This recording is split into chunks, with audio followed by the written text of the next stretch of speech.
এই রব হচ্ছে এমন একটা শব্দ, এই রব শব্দটা আমার আপনার জীবনের সাথে ওতপ্রোতভাবে জড়িত।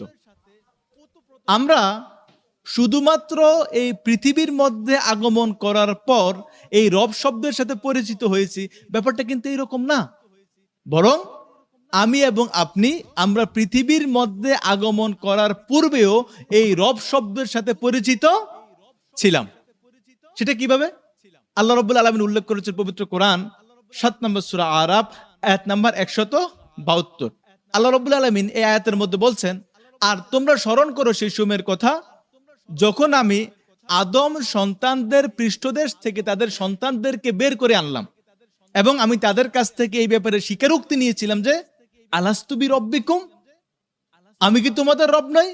ক্বালু বালা, সেদিন আমরা সবাই স্বীকার করেছিলাম, হে আল্লাহ আপনি হচ্ছেন আমাদের রব। তাহলে এই যে আল্লাহ আমাদের রব, আল্লাহ যে আমাদের রব, এই ব্যাপারে তিনি যে আমাদেরকে স্বীকৃতি নিয়েছেন আমাদের কাছ থেকে, এই স্বীকৃতি কোথায় নিয়েছেন?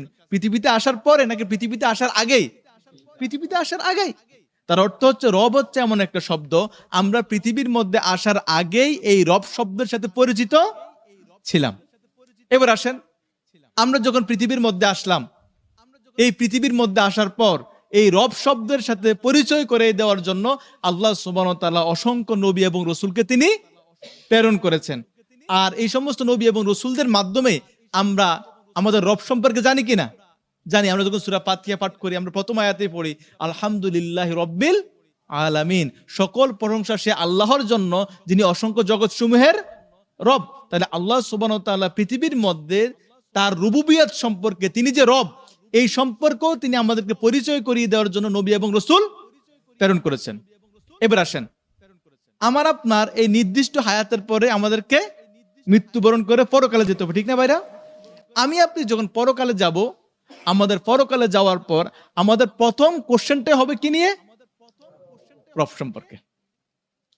আল্লাহ রাসূল সাল্লাল্লাহু আলাইহি সাল্লাম তিনি বলেছেন, কোন ব্যক্তিকে যখন কবরস্থ করা হয় তখন দুজন ফেরেশতা এসে ব্যক্তিকে বসায়, তারপরে তাকে কোশ্চেন করে, মার রব্বুকা, তোমার রব কে? তাহলে চিন্তা করে দেখেন, আমরা পৃথিবীর মধ্যে আসার আগে রব সম্পর্কে পরিচিত ছিলাম, পৃথিবীর মধ্যে আসার পরেও আল্লাহ রব সম্পর্কে নবী রাসূলদের মাধ্যমে আমাদেরকে পরিচয় করিয়ে দিয়েছেন। আর আমি আপনি যখন মৃত্যুবরণ করার পর আরেকটা জগতে যাব, সেই জগতের প্রথম প্রশ্ন হচ্ছে কি সম্পর্কে? রব সম্পর্কে। তার মানে হচ্ছে রব হচ্ছে এমন একটা শব্দ, এই শব্দটা আমাদের জীবনের সাথে ওতপ্রোতভাবে জড়িত।